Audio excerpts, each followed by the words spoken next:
보좌로 주여 임하사 찬양을 받아 주소서. 주님을 찬양하오니 주님을 경배하오니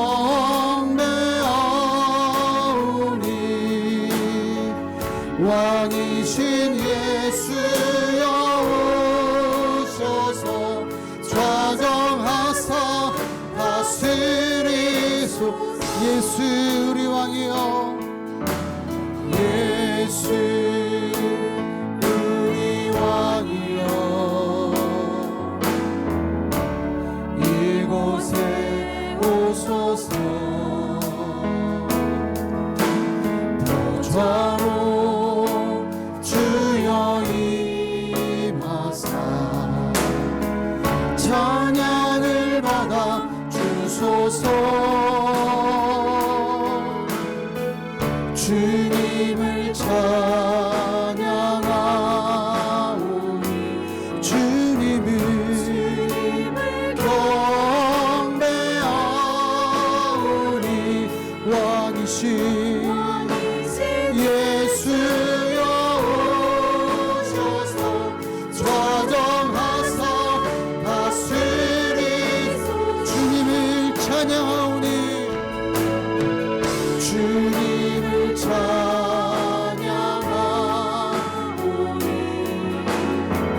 주님을 경배하오니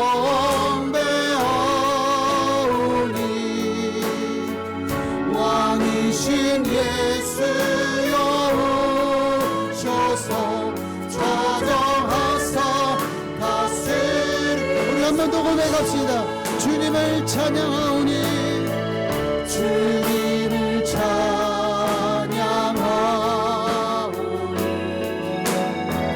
주님을 경배하오니 왕이신 예수여 오셔서 좌정하사 다스리소서.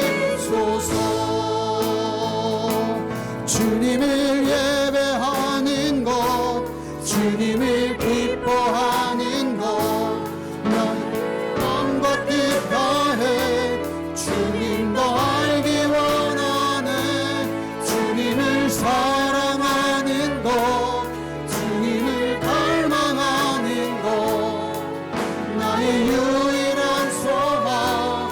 우리 다시 한번 주님을 예배하는 것, 주님을 예배하는 것, 주님을 기뻐하는 것, 나의 마음과 뜻 다해 주님도 알기 원하네.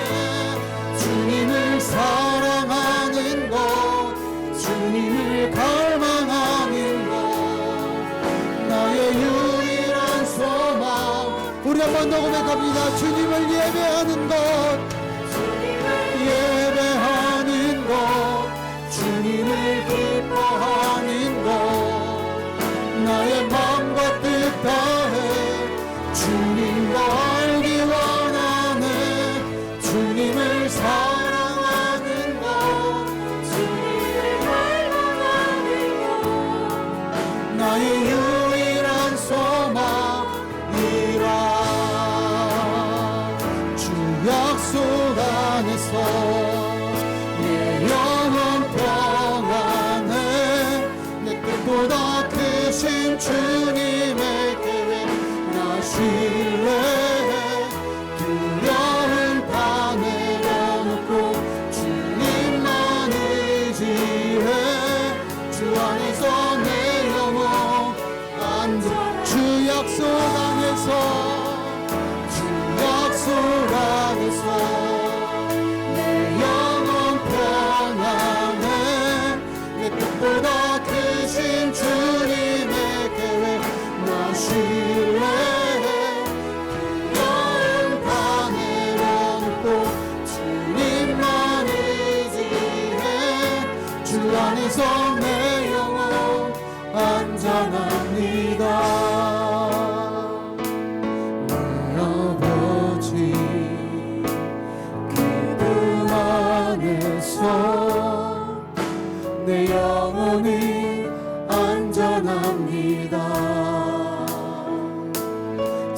손길로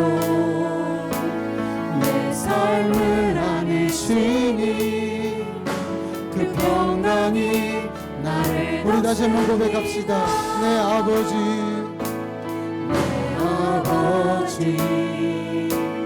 그품 안에서 내 영혼은 안전합니다. 주 손길로 내 삶을 안으시니 그 평강이 나를 덮습니다. 나 비록 넘어지면 흔들리지만 주 내 안에 거하며 나를 붙드시니 내 생각을 주께로 돌리고 주시는 평강의 옷을 입습니다. 주 약속 안에서 내 영혼 평안해. 내 뜻보다 크신 주님의 계획 나 신뢰해. 두려움 다 내려놓고 주님만 의지해. 주 안에서 내 영혼 안전한. 우리 다시 한번 내 아버지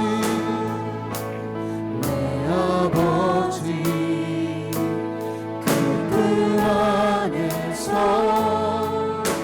내 영혼은 안전합니다. 주 손길로 내 삶을 안으시니 그 평강이 나를 덮습니다. 나 비록 넘어지면 흔들리지만 주 내 안에 거하며 나를 붙드시니 내 생각을 주께로 돌리고 주시는 평강의 옷을 입습니다. 주 약속 안에서 내 영혼 평안해. 내 뜻보다 크신 주님의 계획 나 신뢰해. 다 내려놓고 주님만 의지해. 주 안에서 내 영혼 안전합니다. 주 약속 안에서 주 약속 안에서 내 영혼 평안해. 내 뜻보다 크신 주님의 계획 나 신뢰해. 두려움 다 내려놓고 주님만 의지해. 주 안에서 내 영혼 안전합니다. 예루살렘아 여호와를 찬송할지어다. 내 하나님을 감사함으로 그 앞에 나가며 주님의 앞에 우리 다시 한번 선포합시다. 예루살렘아 예루살렘아 여호와를 찬송할지어다. 내 하나님을 감사함으로 그 앞에 나가며 주님의 앞에 경배. 우리 주는 위대하며 우리 주는 위대하며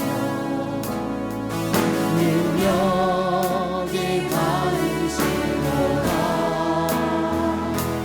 그의 지혜 무궁하며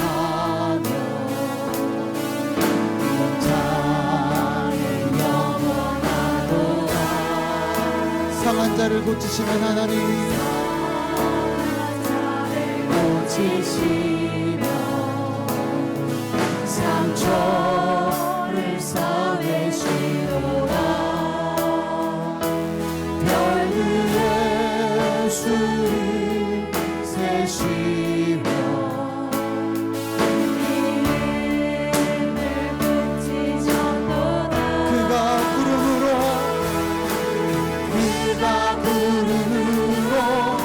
하늘을 덮으시며 땅을 위하여 비준비하신 예루살렘아, 예루살렘아, 여호와를 찬송할지어다. 하나님을 감사함으로 그 앞에 나가며 주님의 앞에 경배. 우리 다시 고백합시다. 우리 주는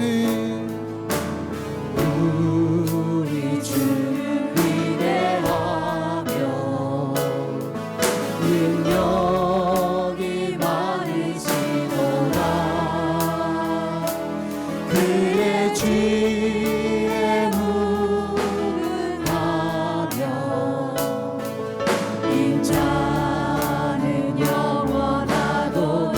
상한 자를 고치시며 상한 자를 고치시며 상처를 싸매시도다. 별들의 수를 세시며 이름을 붙이셨도다. 그가 구름으로 하늘을 덮으시며 땅을 위하여 비준비하신 그가 구름으로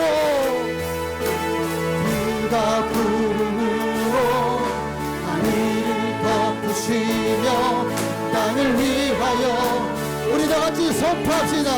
예루살렘아, 예루살렘아, 여호와를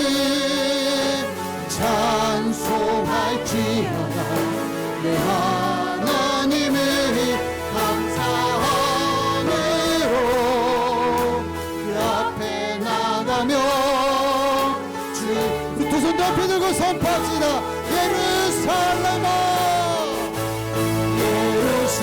예루살렘아, 여호와를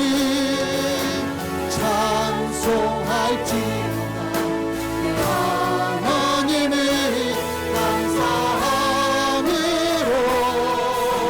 그 앞에 나가며 주님제 앞에 경배해. 아멘. 우리 시간 다 함께 일어나셔서 영광스러운 우리 주님을 목소리 높여 찬양하겠습니다.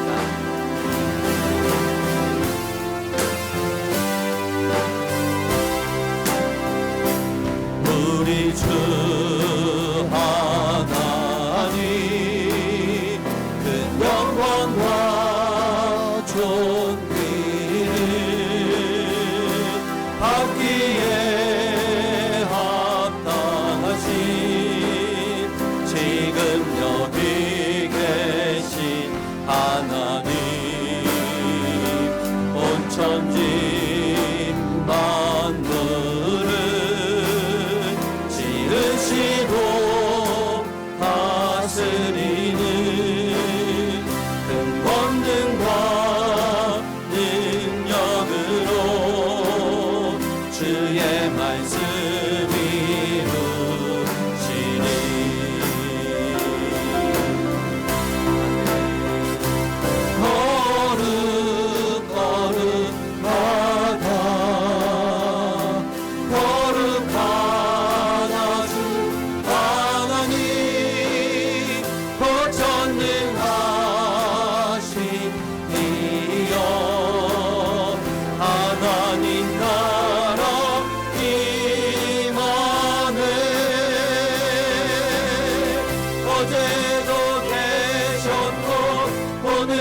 되신 우리 왕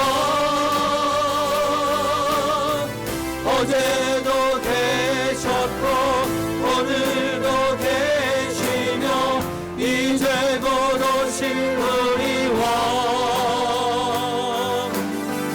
어제도 계셨고 오늘도 계시며 이제 곧 오실 우리 왕 거룩하다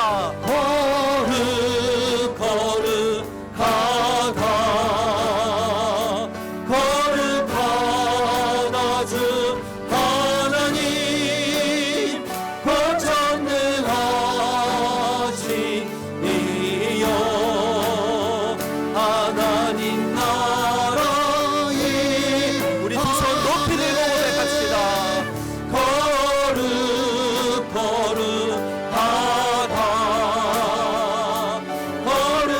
거룩하다 주 하나님 권전능하신 이여 하나님 나라 임하네.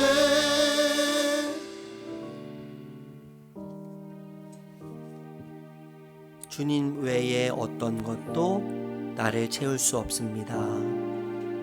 주님 이 시간 주님보다 더 사랑했던 것들, 더 의지했던 것들을 내려놓습니다. 이 시간 주님으로 먹고 주님으로 마시며 주님으로 배부르게 하여 주시옵소서. 주님으로 만족하게 하여 주시옵소서. 지난 한 주간의 삶을 돌아보며 참회 기도로 아버지께 나아가겠습니다. 기도합니다.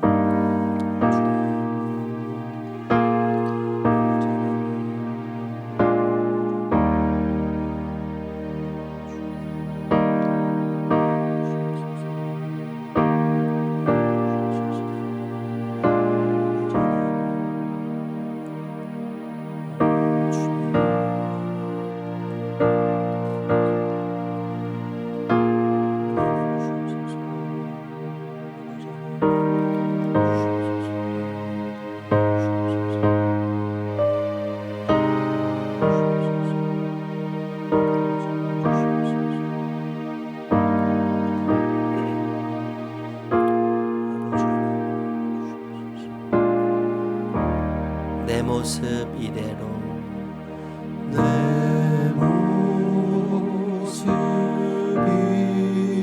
이대로 주 받아주소서. 날 위해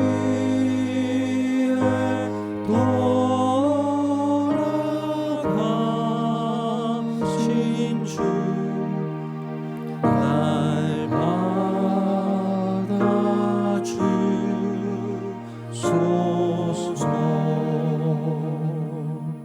아멘.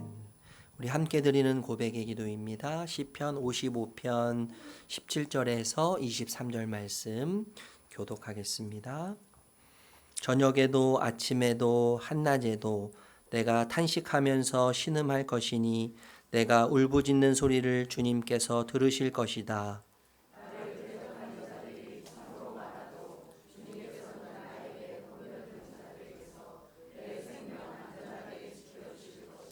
아주 먼 옛날부터 보좌에 앉아 계시는 하나님께서 나의 부르짖음을 들으시고 응답하실 것이다. 마음을 고치지도 아니하시며 하나님을 두려워하지도 아니하는 그들을 치실 것이다.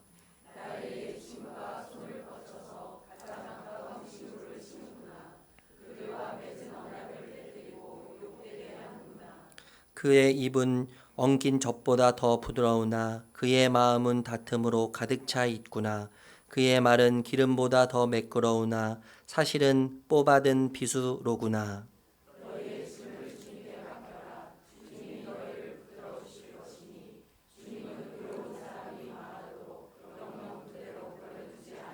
함께합니다. 하나님 주님께서는 반드시 그들을 멸망의 구덩이로 내려가게 하실 것입니다. 피 흘리기를 좋아하고 속이기를 좋아하는 자들은 자기 목숨의 절반도 살지 못하게 될 것입니다.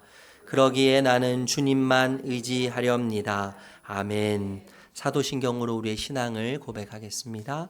전능하사 천지를 만드신 하나님 아버지를 내가 믿사오며 그 외아들 우리 주 예수 그리스도를 믿사오니 이는 성령으로 잉태하사 동정녀 마리아에게 나시고 본디오 빌라도에게 고난을 받으사 십자가에 못 박혀 죽으시고 장사한 지 사흘 만에 죽은 자 가운데에서 다시 살아나시며 하늘에 오르사 전능하신 하나님 우편에 앉아 계시다가 저리로서 산 자와 죽은 자를 심판하러 오시리라.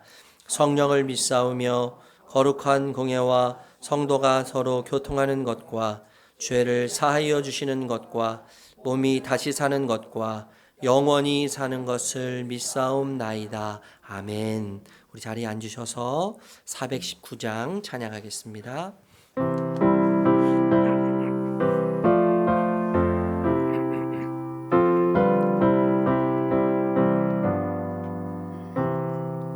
주 날개밑 내가 편안히 쉬네. 밤 깊고 비바람 불어쳐도 아버지께서 날 지켜주시니 거기서 편안히 쉬리로다.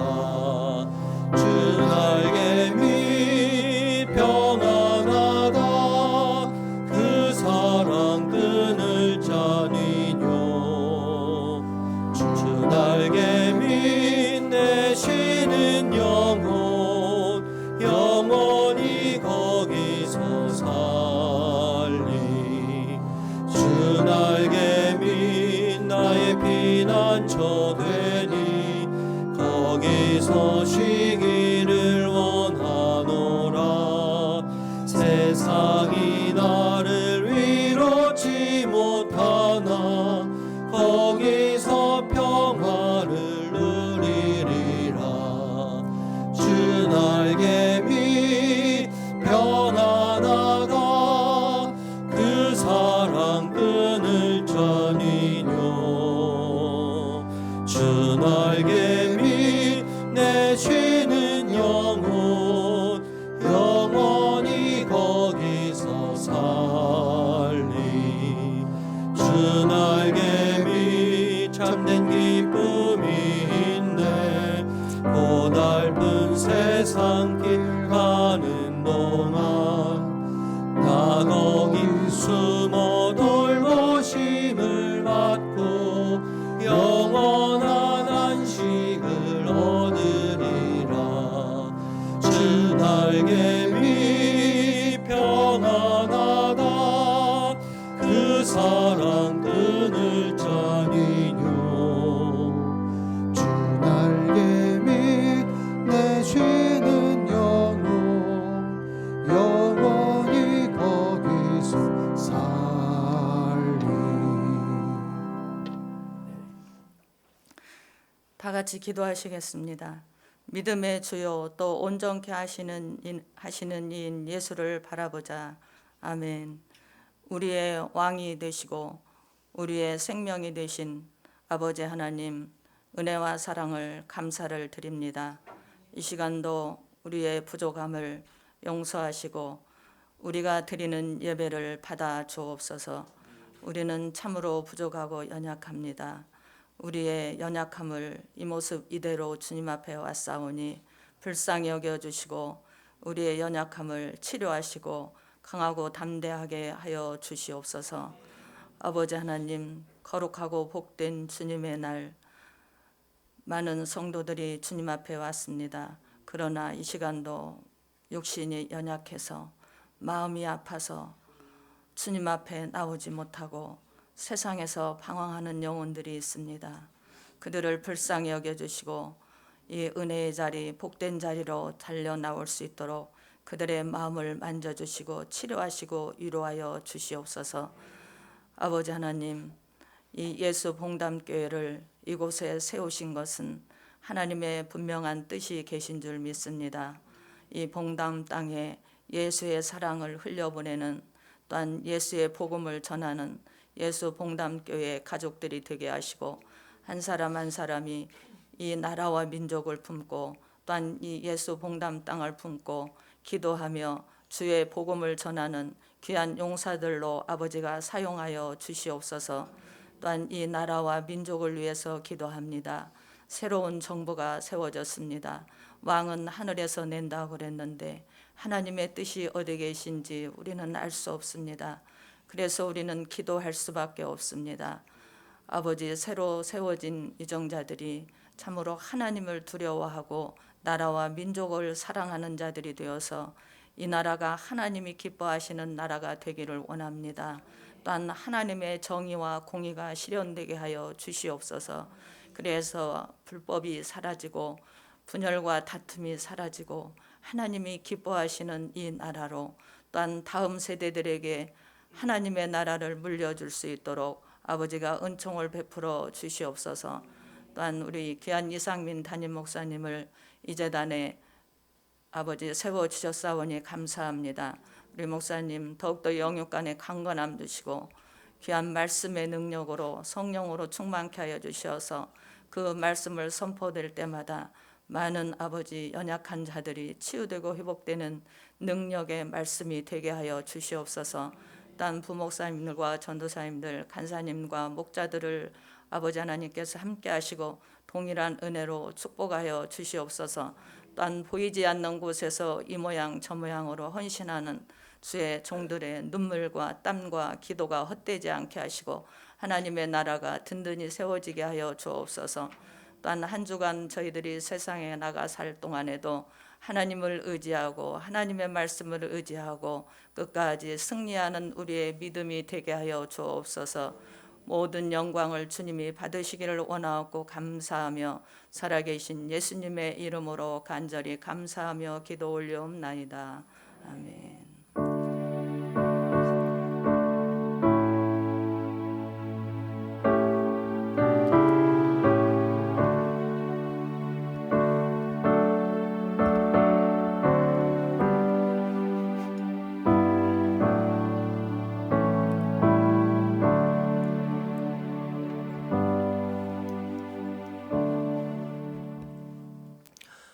우리 찬양하면서 봉헌하겠습니다.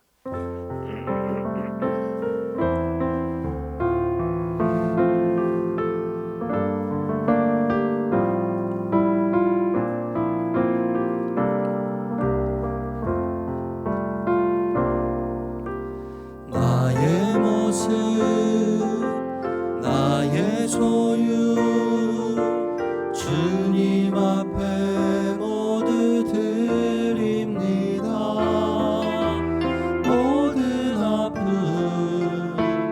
모든 기쁨 내 모든 눈물 받아주소서.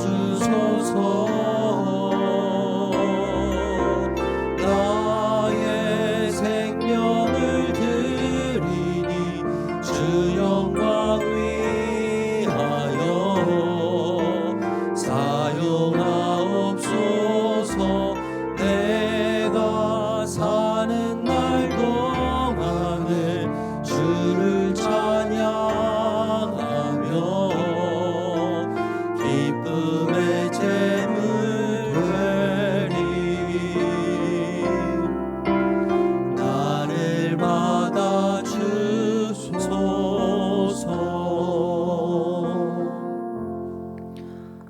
항상 선하신 하나님, 하나님의 함께하심 그리고 인도하심을 감사합니다. 하나님은 우리를 살리시려고 아들 예수님까지 보내주셨습니다. 그러나 우리의 불신이 때로는 내 모든 현실이 내 삶을 망치려는 것 같이 느껴질 때가 있습니다.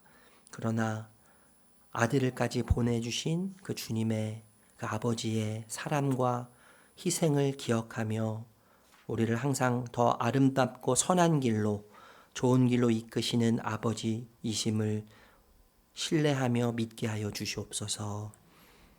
하나님이 선하시기에 불안해하지 않으며 두려워하지 않으며 주님께 모든 것을 맡길 수 있는 담대함도 허락하여 주시옵소서. 우리의 현실이 내 마음에 들지 않는다 하더라도 그 자리가 하나님께서 세우신 사명의 자리임을 잊지 않게 하여 주시옵소서. 육체적으로 연약한 자녀들, 마음에 상처 입은 자녀들, 정신적으로 고통 가운데 있는 자녀들에게 하나님 더 큰 은혜를 허락해 주시기를 간절히 기도드립니다. 현실은 나를 버릴 것 같고 세상이 나를 버릴 것 같지만 하나님은 결코 나를 버리지 아니하신다는 놀라운 은혜 가운데 또 진리 가운데 서도록 주님 강건케 하여 주시옵소서. 우리의 모든 것을 기뻐 받으시는 주님께 감사드리며 예수님의 이름으로 기도드립니다. 아멘. 샬롬, 잘 오셨습니다. 잘 지내셨죠? 오늘 함께 인사하기 전에 좀 어려운 인사 1부 때는 좀 어려워하시더라고요. 문장이 길어서. 우리 이번에 인사할 때 옆에 계신 분하고 인사할 때 세상을 바라보면 불안이 오고 보이고 불안이 보이고 세상을 바라보면 불안이 보이고 주님을 바라보면 평안이 옵니다.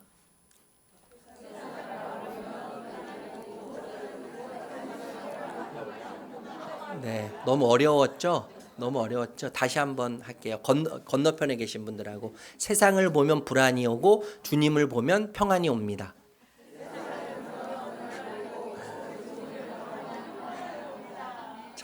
목사 잘못 만나서 여러분 고생 많으세요. 그죠? 뭐 이렇게까지 어렵게 인사를 이렇게 하냐. 그냥 쉽게 하면 되는데. 우리 다시 한번 인사할까요? 샬롬. 네, 평안한 우리 성도님 되시길 바라고요. 처음 오신 분들 또 방문하신 분들 주님의 이름으로 축복하고 또 환영합니다. 등록하기 원하시는 분은 예배 후에 목양실에서 저와 함께 교제 나누도록 하겠습니다. 큐티책 벌써 7, 8호로 큐티책 판매합니다. 상반기가 벌써 이제 좀 깜짝할 사이에 지나가게 되었는데요. 목사의 설교로 살지 마시고 하나님 말씀으로 사시는 우리 성도님들 되셨으면 좋겠습니다. 로비에서 구입하실 수 있습니다. 1대1 제자 양육 훈련, 양육자반 진행되고요. 청소년 우리 아이들이 너무 많이 와서 고민이에요. 예, 너무 걱정이 되는데 지금 그 한 선생님이 아이 13명을 맡아서 이렇게 돌보고 있는데 우리 선생님이 지금 너무 고통스러웠다고 하소연을 하고 계시는데 여러분 지금 청소년 부서도 그렇고 유초동부도 그렇고 지금 80% 한국교회 80%가 없잖아요. 주일학교가요. 없는데 여러분 기도하시면서 다음 세대를 위해서 함께 좀 마음 모아 주셨으면 좋겠고요.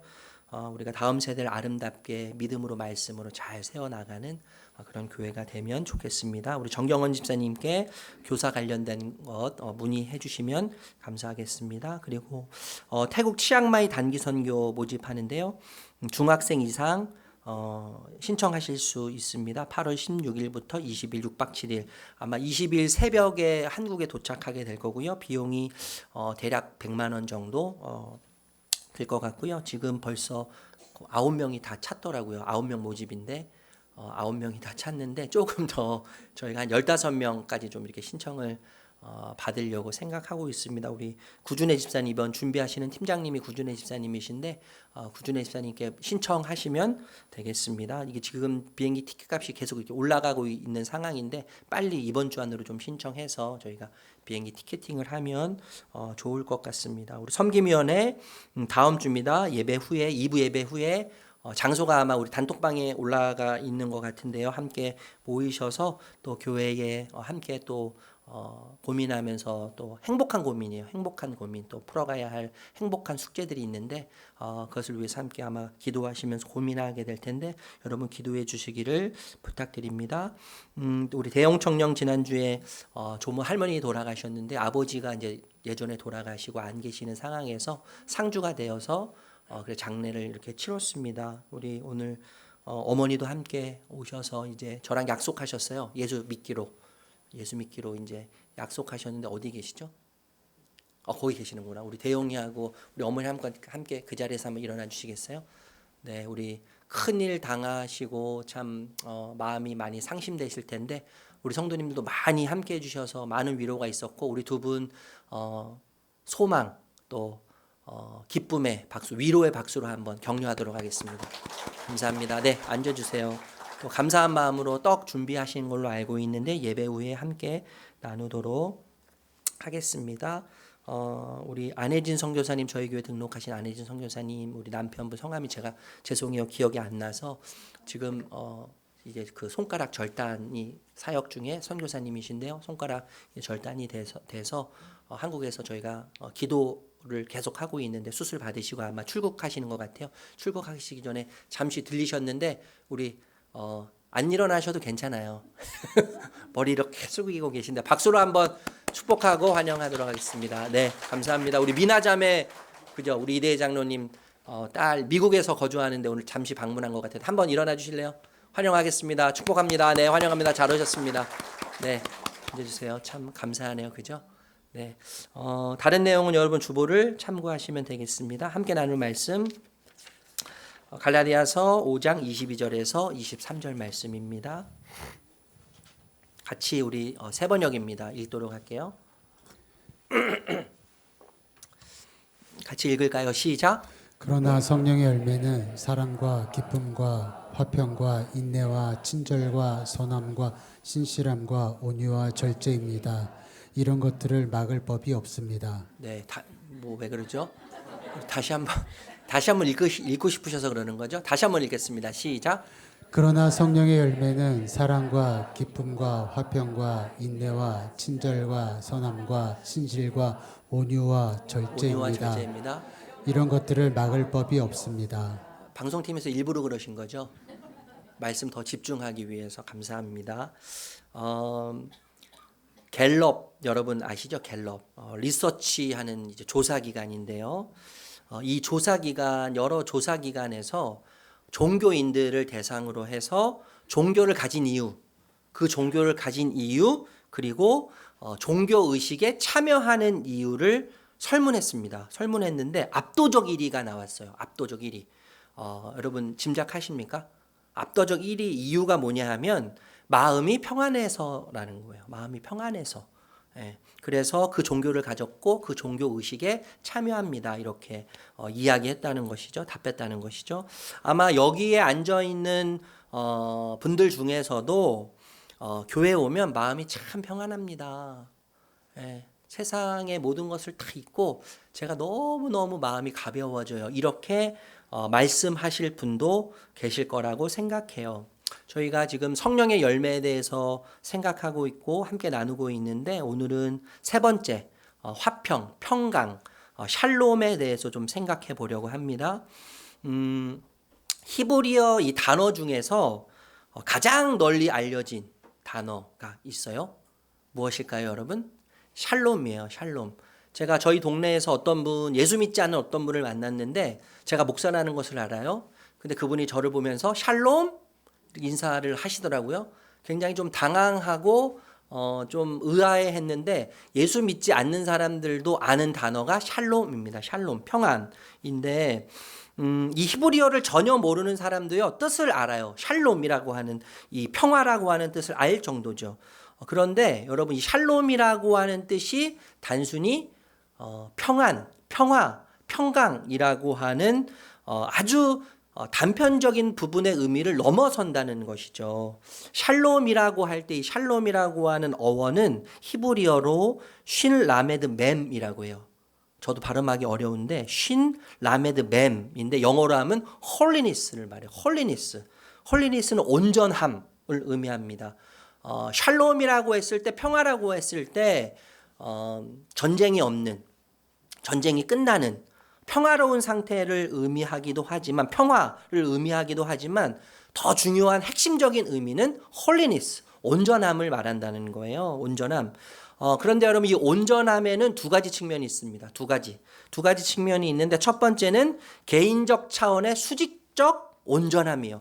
개인적 차원의 수직적 온전함이에요. 하나님과의 관계라고 할 수 있겠죠. 하나님과 나 사이에 깨어진 관계가 온전한 상태로 돌아가는 그 상태를 샬롬이라고 이야기한다는 것이죠. 또 다른 측면은 공동체적 차원입니다. 공동체적 차원의 수평적 온전함을 이야기해요. 그러니까 여러분 나를 둘러싼 가족, 이웃, 세상과의 관계적이고 수평적인 온전함을 이야기할 수 있겠죠. 여러분 성경을 관통하는 핵심을 우리가 한 단어로 이야기한다면 뭐라고 이야기할 수 있습니까? 사랑이라고 이야기할 수 있겠죠. 성경을 관통하는 가장 핵심적인 주제는 사랑이에요. 창세기서부터 요한계시록까지 사랑을 계속 이야기해요. 사랑이라는 단어가 들어가 있지 않을지라도 하나님은 모든 성경을 통해서 모든 구절들을 통해서 사랑을 끊임없이 속삭이고 사랑에 대해서 끊임없이 우리에게 가르쳐주고 계시죠. 사랑인데 이 사랑을 두 가지로 이야기한다면 누구 사랑과 누구 사랑입니까? 하나님 사랑과 이웃 사랑이에요. 그러니까 하나님 사랑은 수지적 온전함이죠. 수지적 온전함이고 이웃 사랑은 수평적 온전함이라고 할 수 있어요. 여러분 이 두 가지의 측면의 온전함은요 아주 서로 친밀하고 긴밀하게 연결되어 있어요. 예. 여러분 가족, 이웃, 자기와 함께하는 주변 사람들과 관계가 깨어진 상태로 하나님과의 관계는 온전할 수 없어요. 그렇죠? 반대로도 마찬가지예요. 하나님과 깨어진 관계 속에서 수평적으로 깨어진 온전하지 못한 상태 속에서 이웃과 아무리 평화하고 이웃과 아무리 내 주변과 아무리 온전함을 홀리네스를 추구하려고 해도 그것은 불가능하다는 것이죠. 이런 이유로 여러분 제사 여러 가지 제사 하나님께서 구약시대 제사라고 하는 제도를 통해서 하나님 앞에 나오게 하셨는데 여러 가지 제사 중에서 화목제사가 있어요. 화목제사. 이 화목제사가 샬롬이라고 하는 어원에서부터 시작이 됐는데 제사를 드리고 나면 일부는 하나님께 제물을 바칩니다. 수직적이죠. 수직적. 그리고 그 나머지 일부는 이웃과 함께 나눠 먹어요. 수평적이죠. 그 샬롬, 수직적이고 수평적인 온전함을 강조하는 게 제사 중에서 화목 제사라는 것을 우리가 기억해야 할 필요가 있습니다. 온전함, 이 홀리니스를 좀 더 확장하면 네 가지로 좀 생각할 수 있을 것 같아요. 나와 하나님과의 관계, 영적 관계라고 할 수 있겠죠. 그리고 인간과 인간과의 관계, 사회적 관계죠. 인간과 자연과의 관계, 물질적인 관계예요. 그리고 인간 정신과 육체 나와의 관계, 그러니까 자신과의 관계라고 할 수 있습니다. 여러분 이 모든 네 가지의 관계가 적절하게 건강 상태, 웰빙 잘 존재할 때, 관계적으로 잘 존재할 때 우리는 샬롬을 이야기할 수 있다는 거예요. 온전함에 대해서 그때야 비로소 이야기할 수 있다는 것입니다. 먼저 오늘은 영적 관계를 함께 한번 생각해 보려고 합니다. 세계보건기구 여러분 아시죠? WHO라고 하는 세계보건기구에서 건강을 병이 없거나 허약하지 않는 것 외에 신체적, 정신적, 사회적으로 완전히 웰빙한 상태라고 정의했어요. 잘 존재하는 그 상태는 어떤 상태냐면 신체적으로, 정신적으로, 사회적으로 병이 없고 허약하지 않은 상태를 건강한 상태라고 했는데 최근에 한 가지 요소를 추가했습니다. 그 추가한 요소가 뭐냐면 영적인 상태라는 거예요. 우리 인간은 영적인 상태, 하나님으로부터 왔기 때문에 영적인 존재예요. 영의 존재예요. 그래서 지금 이 세계보건기구에서도 그 부분을 인정하는 거예요. 인간은 영적인 존재다. 그래서 인간이 건강하기 위해서는 신체적으로, 육체적으로, 사회적으로 건강해야 하지만 영적으로도 건강해야 한다는 것을 세계보건기구에서도 이야기한다고 우리가 해석할 수 있겠죠. 여러분 태초의 인간은요 화평한 상태였습니다. 평화로운 상태였어요. 모든 것이 부족하지 않은 상태였어요. 어긋난 것이 없었어요. 온전하고 완전한 조화의 상태로 우리는 하나님과 자연과 나와 관계를 맺고 있었어요.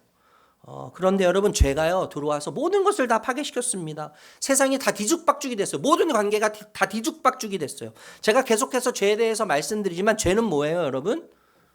하나님 없음이잖아요. 하나님 없음, 하나님 거부, 하나님 부정. 그래서 내 스스로가 하나님이 되는 게 죄이죠. 죄의 중심에 내가 하나님이 되는 거예요. 하나님을 부정하고 하나님을 거부하는 거죠. 그래서 제가 말씀드렸잖아요. 하나님은 생명이시죠. 하나님은 생명이신데 하나님을 거부하고 하나님을 부정하기 때문에 하나님과 멀어져서 어떻게 돼요? 생명이신 하나님과 멀어지기 때문에 멀어져서 썩게 되는 거란 말이죠.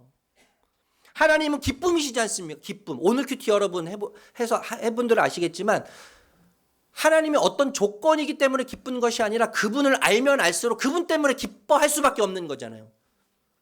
우리가 그분을 예배하는 이유는 뭐예요? 그분이 나에게 원하는 어떤 것을 주셔서가 아니라 그분을 알면 알수록 예배할 수밖에 없는 것이죠. 이게 신앙이에요, 여러분. 그분을 알면 그분을 기뻐하지 않을 수 없고, 그분을 알면 그분 앞에서 행복하지 않을 수 없는 거예요. 그분이 어떤 분이신지를 알면 그분 앞에서 만족하지 않을 수 없는 것이죠. 내 현실이 어떻든요. 하나님은 기쁨이신데 하나님 없음을 선택하고 하나님을 거부하기에 어떻게 되는 겁니까? 기쁨에서 멀어지는 거예요. 그래서 내 삶에 기쁨이 없는 것이죠. 여러분, 하나님은 화평이십니다. 하나님은 온전함이세요. 그런데 하나님을 부정하기에 어떻게 돼요? 마르기 시작하는 거예요. 마르기 시작하고 부패하고 소진되는 거예요. 그래서 화평, 이 샬롬의 반대말은 전쟁이 없는, 전쟁이나 어떤 그 다툼 이런 게 아니라 분리예요, 분리. 샬롬의 반대말은 분리이고 거부이고 부패라고 이야기할 수 있을 것 같아요.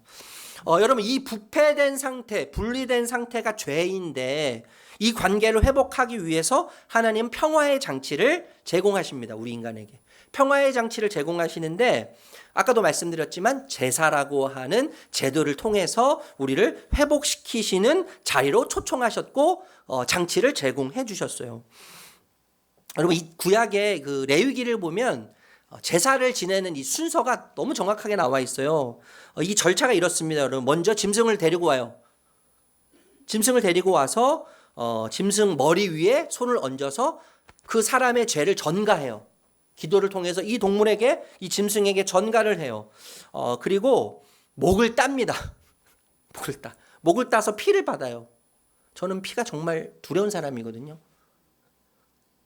목을 따서 피를 받고 그 피를 제단에 뿌려요. 그리고 가죽을 벗깁니다. 가죽을 벗기고 마디마디 절단을 해서 짐승의 각을 떼요. 그 다음에는 제물을 제단에 올리고 내장과 정갱이를 다 물로 헹궈요. 여러분, 징그럽지 않으세요, 여러분? 만약에 오늘날에도 이 제사를 드려야 한다면 저는요, 절대 목사가 안 됐을 거예요. 절대 못 됐을 거예요. 한종현 집사님은 아마 굉장히 잘 하실 것 같아요.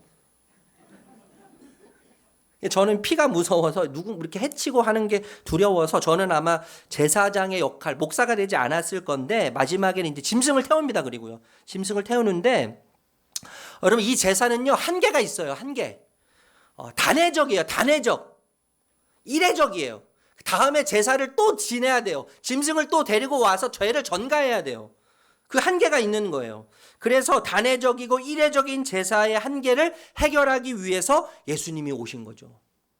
네, 예수님이 오셨어요. 예수님이 오셔서 어떻게 하셨어요? 제사장이 되셨는데 동시에 제물까지 십자가에서 되셨죠. 이스라엘의 역사상 제사장이 제물이 되는 사건은 한 번도 없었습니다. 이스라엘의 모든 제사장 중에서 제물이 된 제사장은 단 한 명도 없었어요. 그런데 예수님은 어떠세요? 제사장으로 오셔서 대제사장으로서 직접 당신을 제물로 드리시는, 십자가를 통해서 제물을 드리심으로써 절대자, 전능자, 생명이신 하나님의 희생이 죄를 영원히 해결하도록 하셨죠. 이게 여러분 정말 위대함이에요. 예수님의 위대함. 대제사장이시면서 동시에 제물이 되시는 분, 역사상 유일무이한 분이세요. 이게 예수 그리스도의 위대함이죠. 예수 그리스도의 위대함. 여러분, 이것을 알면 그분을 사랑하지 않을 수 없는 거예요. 그분을 예배하지 않을 수 없고 그분을 기뻐하지 않을 수 없는 겁니다. 그분 앞에 절하지 않을 수 없는 거예요. 그분을 경배하지 않을 수 없는 이유가 여기에 있는 것 아니겠습니까? 여러분, 다른 한편으로는요, 하나님이신 예수님이 죽으셨다고 하는 이 사실이 죄의 심각성을 우리에게 이야기해 주죠. 죄가 얼마나 심각하고 죄의 부패성이 얼마나 심각하냐 하면 예수님이 죽으셔야만 하는 이 현실, 예수님이 생명을 희생해야만 하는, 하나님이신 절대자이신 예수님이 당신을 희생해야만 하는 이 무게가 죄의 부패성이고 죄의 심각성이라는 것이죠. 그래서 여러분, 진정한 하나님과의 평화와 화평은 제물로 바쳐지는 짐승을 통해서가 아니라 오직 평화의 왕이신 예수 그리스도만을 통해서 가능한 거예요. 다른 방법이 없는 거예요. 아멘? 예, 다른 방법이 없습니다. 이 길밖에 없는 거예요. 자, 그런데 제가 이제 본격적으로 여러분과 좀 나누고 싶은 말씀이에요. 하나님은 이런 장치들을 통해서 우리와 하나님의 관계를 회복시키셨고 관계를 깊게 만드셨는데 하나님과의 관계를 방해하는 요소들이 우리 삶의 천지에 지천에 널려 있다는 거예요. 그것을 좀 생각해 보려고 합니다. 하나님과 나와의 관계를 방해하는 요소들 좀 생각해 보려고 해요. 첫 번째는 하나님과 나와의 관계를 방해하는 요소가 어떤 거냐면 과거에 집착하는 생각이에요. 과거에 집착하는 생각이 하나님과 나와의 관계를 방해합니다. 이사야서 43장 18절에서 19절 말씀 읽어보도록 할게요.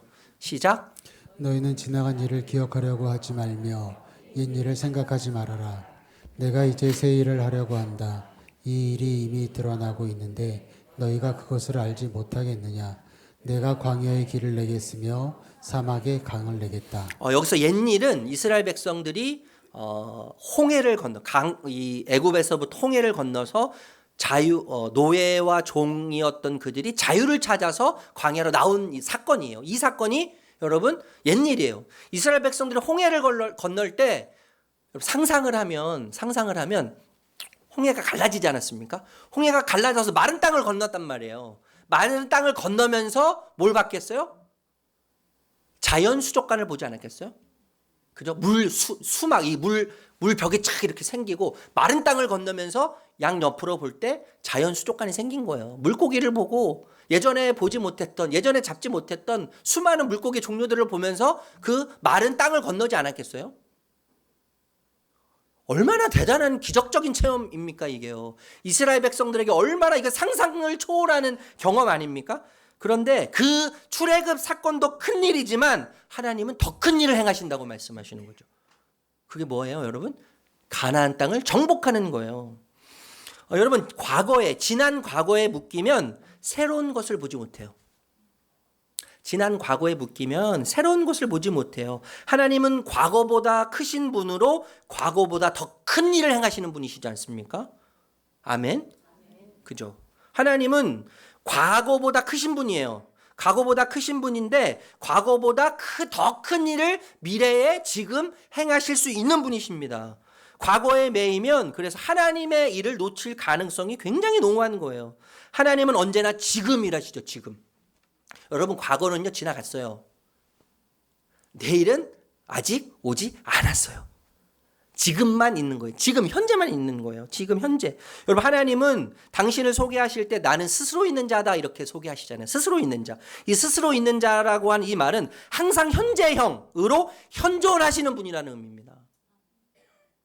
제가 자주 말씀드리지만 하나님은요 과거도 현재고 현재도 현재고 미래도 현재신 거예요. 시간의 주인이시기 때문에. 시간의 주인으로 과거도 현재고 현재도 현재고 미래도 현재이신 그분만 스스로 계신 분이 될 수 있는 것이죠. 항상 현재형으로 현존하시는 하나님. 하나님은 과거의 하나님이 아니라 현재의 하나님이시면서 동시에 우리 신자에게는 미래의 하나님이시기도 한 거예요. 지금도 그 하나님은 새로운 일을 계획하시고 준비하고 계십니다. 여러분을 위해서. 그죠? 나를 위해서. 우리 가정과 내가 속해 있는 공동체를 향해서 하나님은 지금도 아름다운 계획, 내가 감히 상상할 수 없는 계획을 준비하고 계시는 거예요. 과거에 집착하는 생각이 그래서 하나님과의 관계를 방해하게 만드는 것이죠. 또 다른 하나님과의 관계를 방해하는 요소는 남과 비교하는 마음이에요. 고린도후서 10장 12절 말씀 읽어보겠습니다. 시작. 우리는 자기를 내세우는 사람들과 같은 부류가 되려고 하거나 그들과 견주어 보려고 하지 않습니다.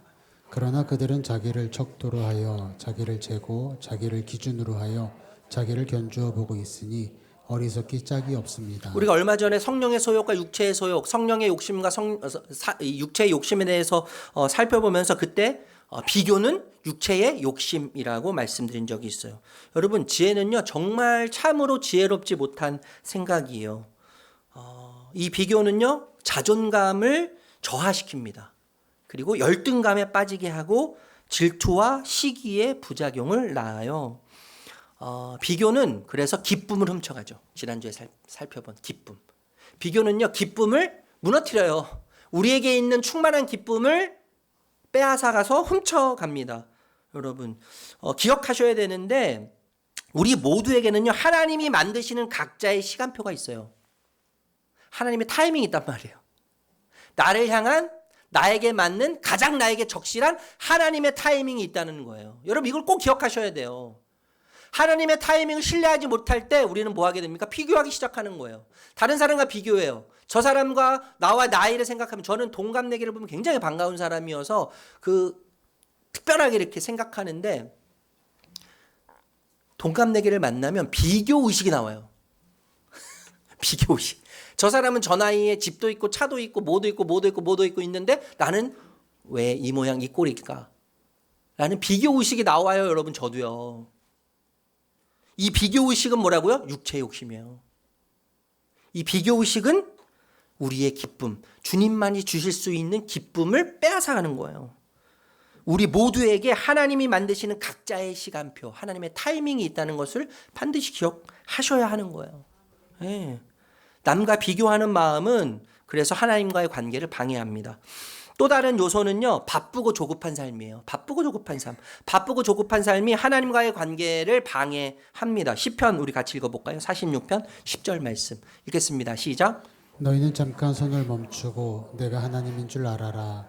내가 문 나라로부터 높임을 받는다. 내가 이 땅에서 높임을 받는다. 여러분, 열심히 달리는 것 참으로 중요합니다. 열심히 달리는 것은 참으로 중요한데, 더 중요한 게 뭐냐면 멈추는 거예요. 멈추는 게 더 중요해요. 브레이크가 고장난 자동차의 끝은 뭐예요? 파멸이에요. 파멸. 여러분, 바쁘고 조급해하면서 열심히 사는 것 필요하지만 꼭 잘 존재하는 것만 아니라고 말할 수 있어요. 바쁘고 조급하게 사는, 열심히 사는 것이 웰빙, 좋은 상태로, 괜찮은 상태로 존재한다고 반드시 말할 수는 없다는 거예요, 여러분. 10년 전부터 저희 아내가 저한테 가장 많이 하는 말이 뭐냐 하면, 사역을 할 때 많이 하는 말이 뭐냐면요, 당신을 보면 과거에 비해서 30%밖에 일 안 하는 것 같아. 이렇게 이야기해요. 30%밖에. 그런데 30%밖에 일 안 하지만 더 행복해 보여. 더 얼굴이 좋아 보여. 여러분, 바쁘게 사는 것 참 중요합니다. 열심히 사는 것 참 중요해요. 그런데 바쁘고 조급할수록 내 내면의 세계와 평안, 하나님과의 관계는 금이 갈 수 있다는 것을 우리가 생각해야 합니다. 그리고 자기 성취 중심으로 삶이 흘러갈 수 있다는 거예요.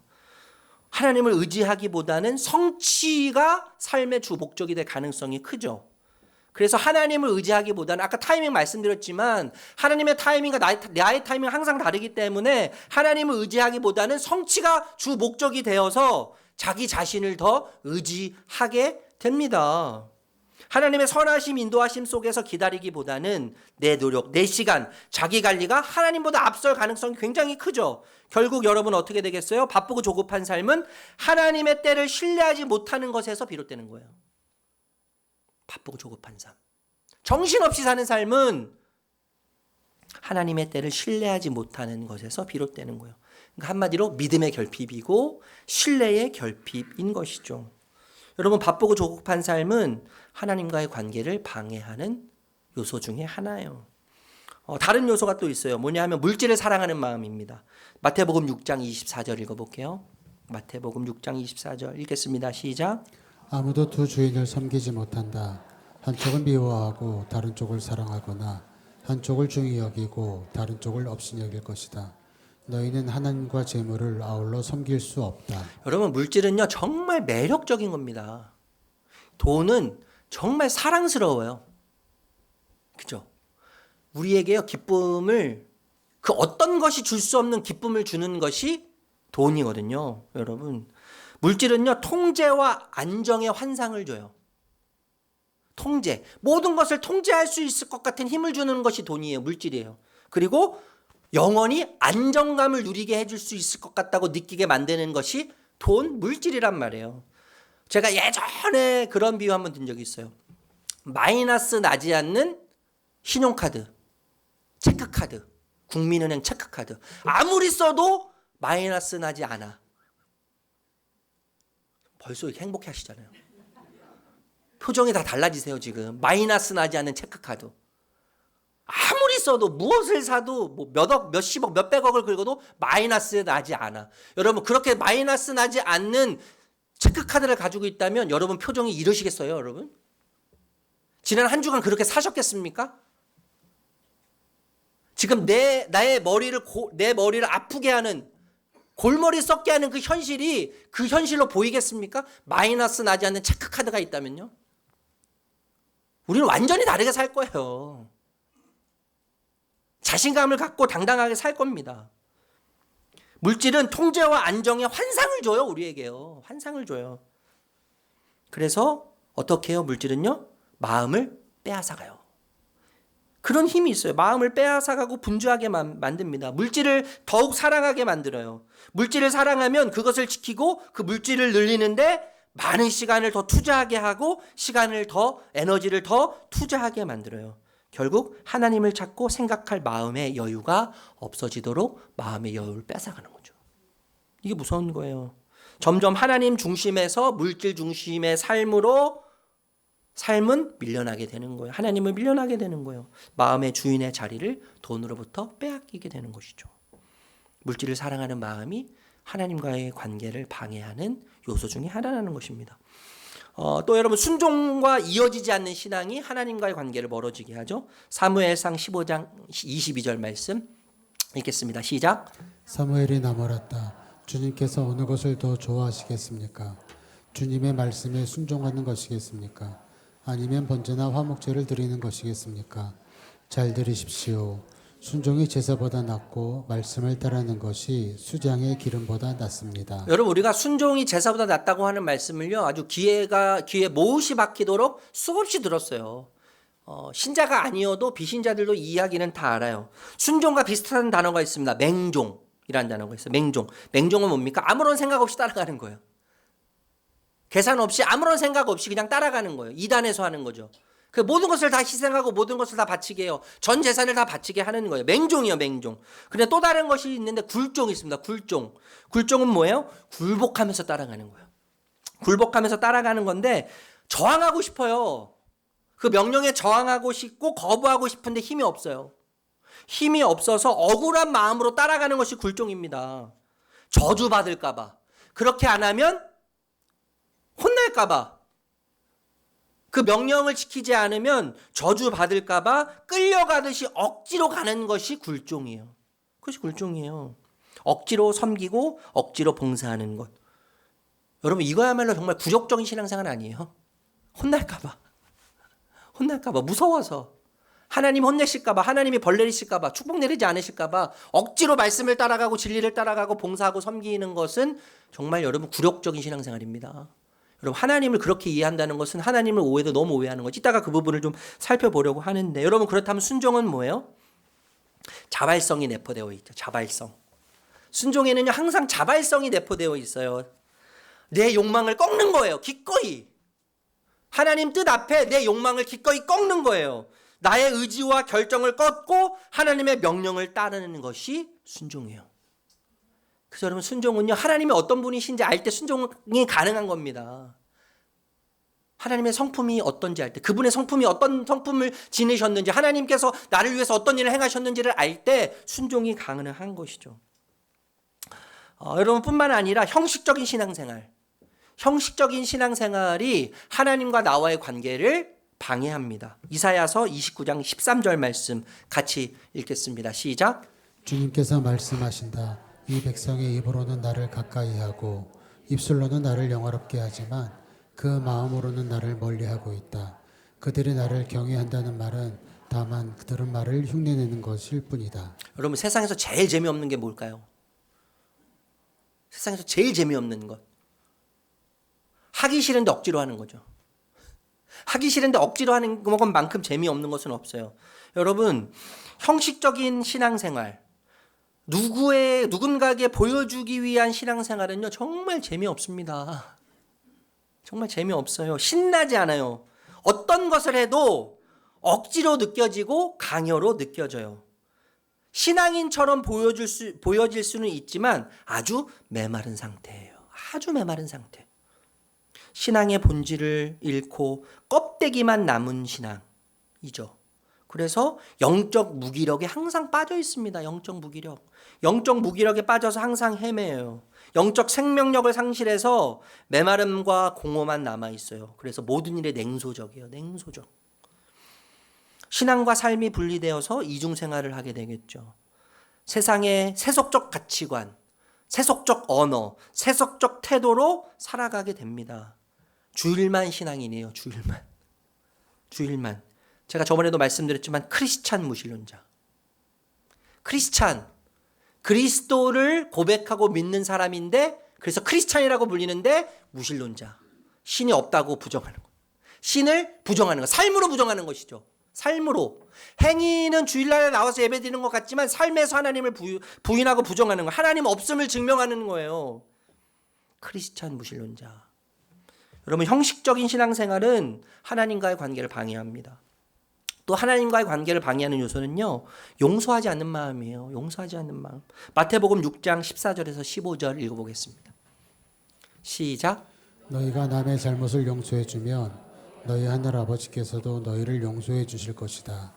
그러나 너희가 남을 용서해 주지 않으면 너희 아버지께서도 너희의 잘못을 용서해 주지 않으실 것이다. 여러분, 단순히 용서라고 하는 개념은 인간관계에서의 문제를 훨씬 뛰어넘는다는 것을 우리가 생각해야 돼요. 인간관계 문제가 아닙니다. 하나님과의 관계 문제라고 생각해야 돼요. 하나님과의 관계 문제가 용서인데 하나님과의 관계를 손상시키고 심각한 영적인 장애물이 용서하지 않는 거라는 거예요. 용서하지 않는 것은 하나님과의 관계, 인간 관계를 넘어서서 하나님과의 관계인데 하나님과의 관계를 손상시키는 심각한 영적 장애물이라는 것입니다.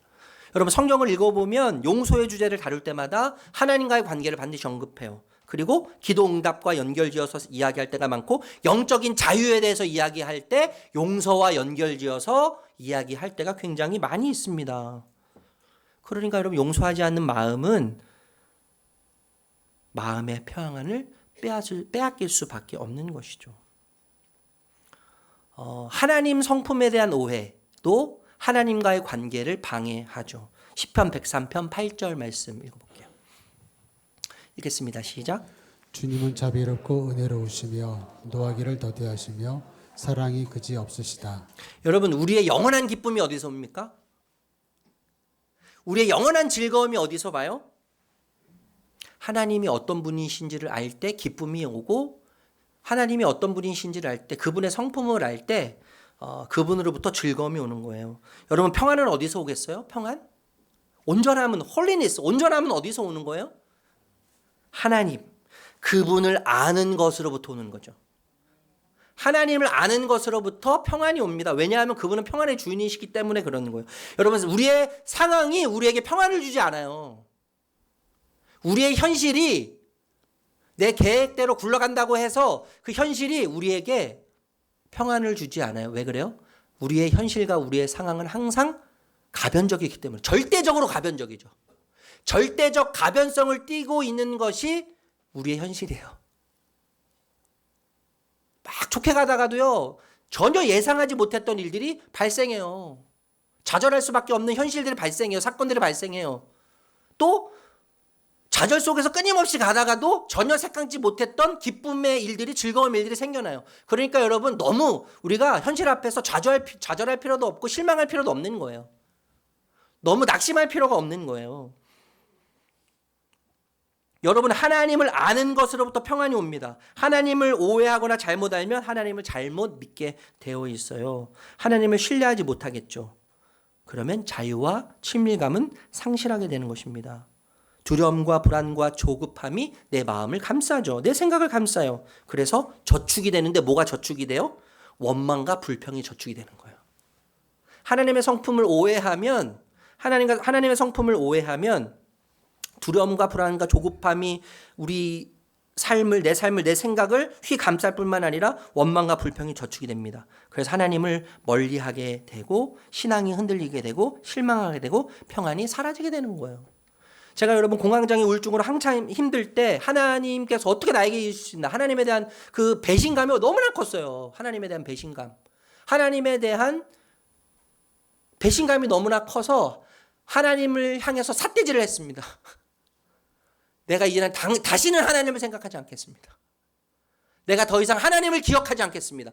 하나님이 살아계시다면 하나님 어떻게 이루실 수 있습니까? 하나님이 성품을 오해하고 하나님께 막 손가락질하기 시작했어요. 그리고 하나님을 잊기로 결심했어요. 잊기로.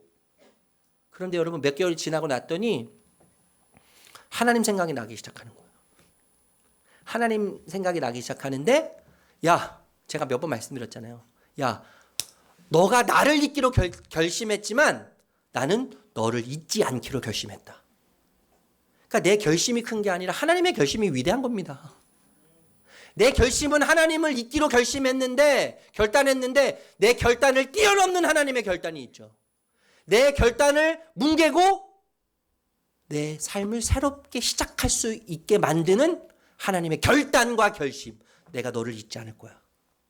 내가 결코 너를 잊지 않을 거야. 내가 너를 결코 혼자 두지 않을 거야 라고 하는 하나님의 결단. 그러니까 여러분 우리가 하나님을 오해하면 안 돼요. 하나님의 성품을 오해하면 안 돼요. 하나님의 성품을 오해할 때 평안이 사라지게 되어 있는 것입니다. 여러분 자기 의를 세우는 삶은요 하나님과의 관계를 파괴합니다. 로마서 10장 3절 말씀 읽어보겠습니다. 시작. 그들은 하나님의 의를 알지 못하고 자기 자신들의 의를 세우려고 힘을 쓰므로써 하나님의 의에는 복종하지 않게 되었습니다. 자기 의가 강한 사람은요 항상 하나님의 은혜보다 자기 자신을 내세워요. 자신의 노력을 의지하게 되어 있습니다. 그러면서 뭐라고 생각해요? 나는 참 괜찮은 사람이야 라고 생각해요. 나는 참 괜찮은 사람이야. 나는 신자로서 꽤 괜찮은 신자야 라고 자기 착각에 빠져서 살게 해요. 자기 의는요. 여러분 모든 것이 하나님의 선물이지 않습니까? 은혜이지 않습니까? 그런데 모든 것이 은혜의 선물이 아니라 내 성취, 내 노력의 성취라는 거예요. 내 노력의 성취. 그러니까 여러분 겸손과 감격이 사라지죠. 겸손이 없어요. 감격이 없어요. 비판, 정죄, 교만을 낳고 관계를 망가뜨립니다. 강한 자기의, 자기의가 있는데 강한 자기의는 작은 실수, 실패에도 쉽게 무너지고 자책하게 만들어요. 나는 실수하면 안 되는 사람이죠. 내 의가, 내 강한 의가 나를 오해하게 만드는 거예요. 나는 실수하면 안 되는 사람이고 나는 실패하면 안 되는 사람이라고 생각하게 만들어서 작은 실수와 작은 실패에도 쉽게 무너져요. 자책하는 거예요. 진짜 평화와 기쁨을 누리지 못합니다. 마지막으로 여러분 하나님과의 관계를 방해하는 요소는요. 말씀과 삶이 분리되어 있을 때요. 말씀과 삶이 분리되어 있을 때. 야고보서 1장 22절 읽어보겠습니다. 시작. 말씀을 행하는 사람이 되십시오. 그저 듣기만 하여 자기를 속이는 사람이 되지 마십시오. 여러분 말씀을 우리가 얼마나 많이 들어요. 우리 교회는 설교가 너무나 길어요. 그렇죠. 설교가 너무 길어가지고 다른 교회보다 설교가 한 2배 정도는 긴 것 같아요. 제 귀에 이렇게 막 들어와요. 목사님 설교 너무 길어요. 우리 설교를 얼마나 많이 들어요. 우리는 설교만 듣지 않고 드라마 바이블을 통해서 성경을 매일 읽죠. 큐티를 통해서 말씀을 계속 읽죠. 여러분 우리가 말씀을 정말 많이 듣습니다. 그런데 행함이 없어요. 말씀을 듣는 것에 비해서 행함이 너무 초라해요. 너무 누추해요. 그렇게 되면 신앙은 피상적이고 형식적이 되어갑니다. 자기 기만에 빠지게 되는 거예요. 자기 기만. 네. 은혜 받았다고 생각해요. 말씀을 읽고 듣고 하면서 예배 드릴 때 여러분 은혜 받았다고 생각해요. 그런데 실제 삶에서는 변화가 없어요. 실제 삶에서는요 전혀 변화가 없어요. 세상 사람과 똑같아요. 지식은 쌓입니다. 말씀을 듣고 말씀을 읽을 때 지식은 쌓여요. 머리에 지식은 쌓이는데 영적 생명력은 말라갑니다. 왜요? 말씀의 능력이 내 삶을 뚫고 관통해서 들어오지 못하기 때문이죠. 진리의 말씀이, 생명의 말씀이 내 삶을 관통해서 뚫고 들어오지 못하기 때문에, 내 삶에 말씀의 흔적이 없기 때문에 계속 메마르는 거예요. 생명력이 없어요. 여러분 진리가 자유를 주지 않습니까? 말씀이 진리예요. 말씀이 진리. 말씀이 주는 변화와 자유를 누리지 못해요. 그래서 영적 성장, 영적 성숙은 멈추고 열매 맺는 일을 멈추게 되는 것이죠. 영적인 냉담함, 무감각으로 빠지게 되는데 말씀이 항상 그 말씀 같아요. 말씀이. 물론 목사가 맨날 했던 말씀 할 수도 있죠. 그래서 그렇게 느낄 수도 있어요. 세상에서 하는 말, 여러분 그 불교 방송 보면 깜짝깜짝 놀랄 때가 있잖아요. 기독교 방송이나 뭐 다른 목사님들이 나와서 하는 말하고 똑같이 말할 때 깜짝깜짝 놀라잖아요. 하나님께 잘 보여야지 하나님이 복 주시고, 그죠? 너의 노력과 너의 정성을 하나님께 보이면 너가 봉사하고 헌금 많이 하고 하나님 뜻에 합당하면 하나님이 복을 주실 거다라고 하는 불교에서 말하는 똑같은 교리로 이야기하는 목사들이 얼마나 수두룩해요. 그죠? 만사형통을 얘기하고요. 기복신앙을 이야기하는. 그런 얘기는 똑같이 들릴 수밖에 없어요. 다 내 노력이에요. 하나님의 은혜는 없어요. 거기에는요. 나의 노력과 나의 애씀만 남는 거죠. 그 종교 생활을 하는 거예요. 종교 생활. 그렇지 않고 여러분 우리가 복음 앞에서 매일 복음을 듣는다면, 예수님을 듣는다면 말씀이 항상 듣던 말씀처럼 느껴지지 않습니다. 예. 삶에서 변화가 일어나게 되어 있어요. 복음은 생명이고 복음은 능력이기 때문에 복음을 듣고 말씀을 들으면 변화가 일어나기 시작하는 거예요. 그렇지 않은 사람을 우리는 썬데이 크리스찬이라고 하고, 여러분 한동안 유행했던 그 바닥 소재 중에 무늬만 나무인 바닥 있잖아요. 무늬만 나무인 바닥. 무늬만 신자죠. 무늬만 신자. 무늬만 크리스찬. 너무 무서운 이야기입니다. 이런 요소들이 하나님과 나와의 관계를 방해하고 있다는 겁니다. 말씀을 마무리하려고 합니다. 여러분 이스라엘 백성들이요, 애굽에서 해방한 이후에, 출애굽한 이후에 하나님께서 명령을 하시는데 성막을 만들라고 하세요. 성막을 만들라고 하는데 이스라엘 백성들이 막 성막을 만드는데 규모도 굉장히 작아요. 규모도 작고, 그리고 천저가리를 이어가지고, 여러분 이 천이라고 하는 게 바람 불고 뭐 불 붙고 하면 이거 얼마나 금방 사라지는 것들이에요. 얼마나 연약한 소재예요. 근데 그런 것들로 하나님이 만드시려고 하는 거예요. 다 별 볼 일 없는 것들이에요. 형편없고 초라해 보여. 만들고 보니까, 성막을 만들어 보니까요. 과거에 애굽에서 이스라엘 백성들이 애굽의 신전을 만들 때 어땠을까요? 애굽의 신전을 만들 때 크기와 재료와 외형에 그 웅장함에 압도당했겠죠. 압도당했을 거란 말이에요. 그런데 여러분 하나님은요 10가지 재앙을 내리셨고 바로의 마음을 바꾸셨고 홍해를 가르셨고 애굽의 군사를 홍해에 수장시키셨던 분 아닙니까? 그런데 그분을 위한 성막, 그분을 위해서 성막을 만들려고 하는데 그분을 위한 성막을 보니까 애굽의 신전에 비해 몇 배 더 크고 화려하고 웅장해야 함에도 불구하고 비교가 되지 않는 것이죠. 너무나 초라한 거예요. 성막이. 너무나 초라하고 보잘것없어요. 별 볼 일 없어요. 형편없어요. 그런데 여러분 반전이 있습니다. 반전. 언제 반전이 일어났어요? 이스라엘 백성들이 성막을 보면서 형편없고 너무 초라해 보인다고 느낄 때 반전이 일어나는데 하늘에서 구름 기둥이 임했죠. 구름 기둥이 임하고 불 기둥이 임하면서 하나님이 임재하셨고 성령이 충만함으로 그 초라한 형편없는 성막 가운데 임재하셨습니다. 그때 이스라엘 백성들이 그 하나님의 임재 앞에 압도당하는 거예요. 그 하나님의 임재, 그 초라한 성막 때문에 불평하고 실망했던 그 이스라엘 백성들 입에서 하나님의 임재의 영광을 고백하기 시작하는 것이죠. 영광으로 충만했습니다. 기쁨, 감격, 샬롬으로 가득했어요. 그 영적인 황홀함 가운데 빠지기 시작했어요.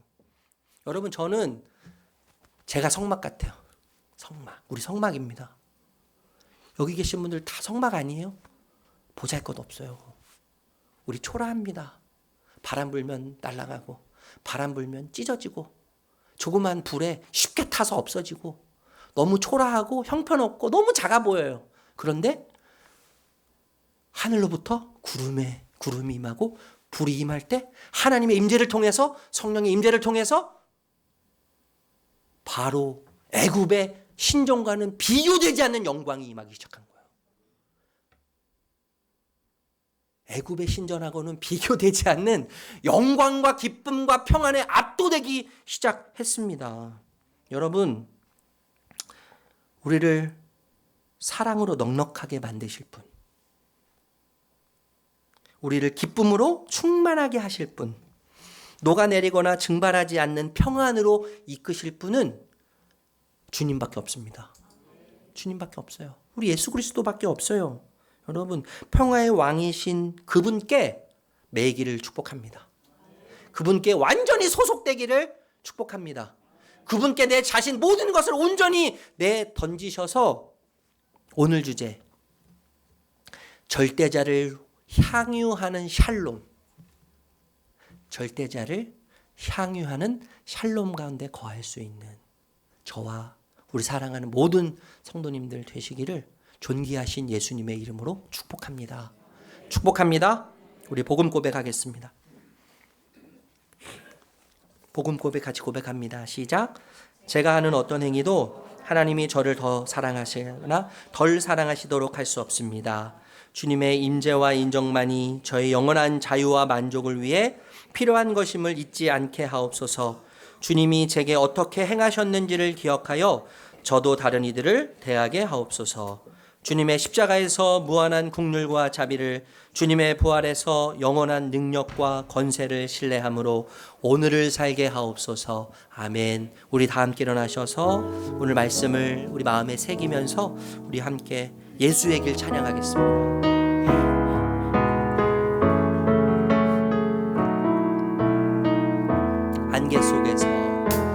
안개 속에서 주님을 보내 아무도 없을 것 같던 그곳에서 손 내미셔서 나를 붙드네 길 잃고 쓰러져 가던 그곳에서 주 말씀하시네 내 손 잡으라고 내가 곧 길이요 진리 생명이니 나 그 길을 보내 주 예비하신 곳 다른 길로 돌아서지 않으니 예수의 길 그 좁은 길 나는 건데 주 손잡고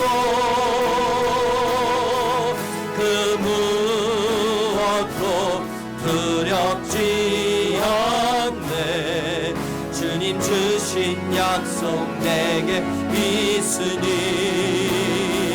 세상의 길 그 험한 길 승리하네 성령으로 아멘 성령으로 그 무엇도 바라지 않네 저 하늘에 내 소망 우리 믿음으로 처음부터 고백합시다. 안개 속에서 주님을 보내 아무도 없을 것 같던 그곳에서 손 내미시는 주님을 봅시다. 아멘. 주님 감사합니다. 나를 붙드네 주님 감사합니다. 길 잃고 쓰러져 가던 그곳에서 주 말씀하시네 내 손 잡으라고 내가 곧 길이요 진리 생명이니 나 그 길을 보내 주 예비하신 곳 다른 길로 돌아서지 않으니 두 손 높이 들고 예수의 길 그 좁은 길 가는 건데 주 손 잡고 그 무엇도 두렵지 않네 주님 주신 약속 내게 있으니 세상의 길 그 험한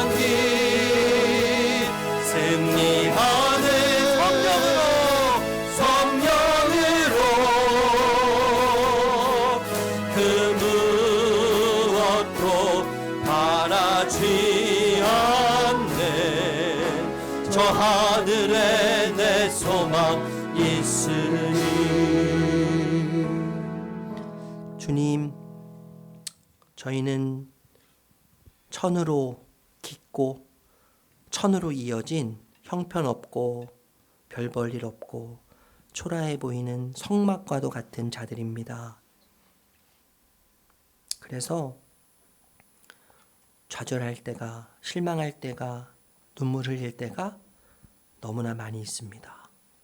그러나 그 성막 가운데 하늘에서부터 구름 기둥과 불 기둥이 임했을 때 하나님의 임재가 있었고 성령의 임재로 충만하였습니다. 하나님의 영광을 보게 되었습니다. 하나님이 임하실 때 완전히 다른 성막이 되었습니다. 영광으로 충만했고 기쁨과 감격과 샬롬으로 가득했습니다. 영적인 황홀감에 압도당했습니다. 주님, 우리를 그 자리에 서게 하시니 감사합니다. 우리를 영원히 승리한 승리자로 부르시니 감사합니다.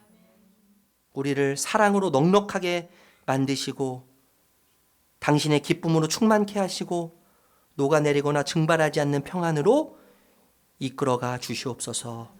그렇게 이끄실 주님을 사랑합니다. 감사합니다. 예수님의 이름으로 기도합니다. 아멘. 우리 주 예수 그리스도의 은혜와 하나님 아버지의 사랑과 성령의 인도하심이 사랑하는 주의 백성 머리 위에, 가정 위에, 직장 위에 하시는 모든 일들 위에 함께 하시기를 간절히 축원하옵나이다. 아멘.